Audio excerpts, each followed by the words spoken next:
Hello. Right, this little book is what I did the last video in the woman, and I'm doing the background the same with gelatos, smudging them, and then rubbing it out through a stencil with a dampened baby wipe. This book is made up of little sheets half the size of what you see in there. That's two of them side by side, and I'm trying to get this book done and finished because I want to see if the binding technique I've tried with this book will take a bit of grief.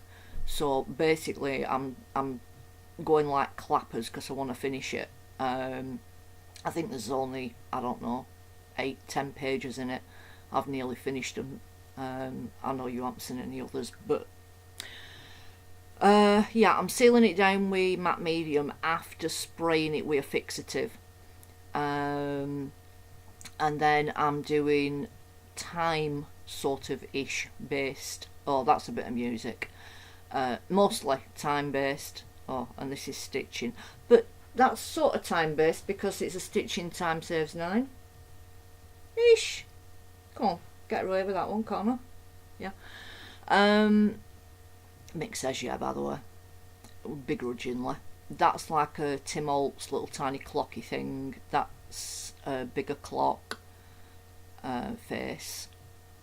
And I do actually go back in and put some more in because I weren't right sure what I were doing. So,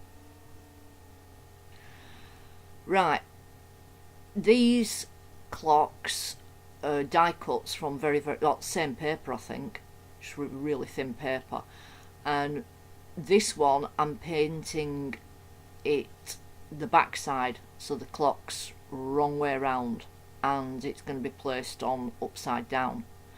That's another one of the little books that I've made. I can't remember the technique, what the technique's called for binding. Double flip, double something. Right, so I've painted them black, and one of them's already got some iridescent paint on, which is sort of a bluish sort of iridescent, and this one's going for a reddish sort of colour iridescence. And then when it's all iridescented up, then I'm going to start going over it with coloured inks to give it a brighter, more colourful, and change the colouredy tone of the iridescent, if you will. It's what's the iridescent paint called? Sorry, Mick's yawning. I'm obviously boring him. Come on, you know the name of that paint. Yeah, you do. No, it's being in cooperative. Is that a word? No.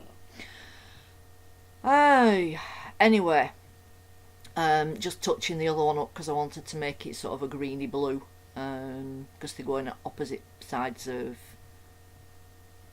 the double spread, on contrasting colours. You'll see in a minute. Anyway, I wanted to ask, because one of the pages that I did in this book that I was really proud of, got a little bit warm and stuck to itself. I mean, like proper stuck to itself when I managed to part the pages. Yeah. PBO. That's the colour of the iridescent. No, the make of Diner. PBO Diner. Hey, well done, Mick. Yeah, going round edges we dewdrop of whatever colour. If it's yellow, then a darker yellow. If it's sort of pinky red, then a darker red. And same with blue there. You can see all the purple and blue a bit. Yeah, back to the other page. It got a bit warm and it stuck to itself and it just peeled it off, if you will. And I'm just wondering, does anybody know, is it the fat over lean? Because the gelatos are very greasy, oily type of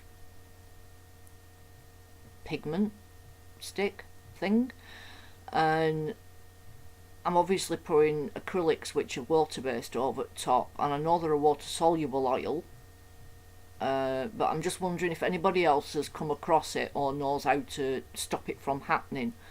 But it just basically peeled the top couple of layers off. It was, well, you'll see in a video, it was pretty horrendous. Right, so as I said, I'm sticking that one upside down and back to front because of what the quote on the page, which is by Roald Dahl? Roald. Whoever he just said, Dahl. And I've probably said last name wrong, haven't I? I'm not good at pronouncing stuff. Right, here comes the quote. I didn't want to leave it just white because there's so much colour on page. I wanted to keep the colour going. I wished I hadn't put this quote on. I liked it much better before I put the quote on. So I'm using watercolour, pouring it round and wetting the edges. That's why I've got a brush in my hand as well with just water on. And the we, because it's on a green background, I've put red and kept on swapping the colours over so they stuck out and were contrasty, just to give it a bit more visual interest, shall we say. I'm not good at this speaky bit, am I? This is rubbish. This is worse than the first time I did it. Right, and then I got a gel pen and went underneath each one and up the right of each one to make it look like a little box, or it had a drop shadow, or just what it looks like basically. There you can see them. They look like this sort of 3D-ish sort of thing, and you can see different colours in that iridescent there. It's all greenies and whatnot, and that one's oranges and reds and peaches and pinks. So I hope you like it. Tell us what you think. Subscribe if you're new. I hope you're all well and happy. And what, you taking the Michael out of me, Michael? Is it because my voice keeps going up high? I get teased a lot, an awful lot. But you get teased back, don't you?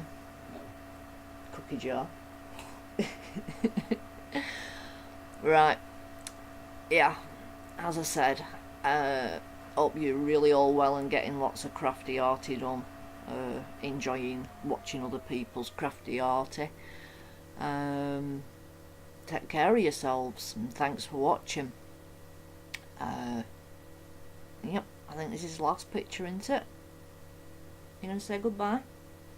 No? Sulking at me now. Alright. Thanks for watching again. Take care. Bye.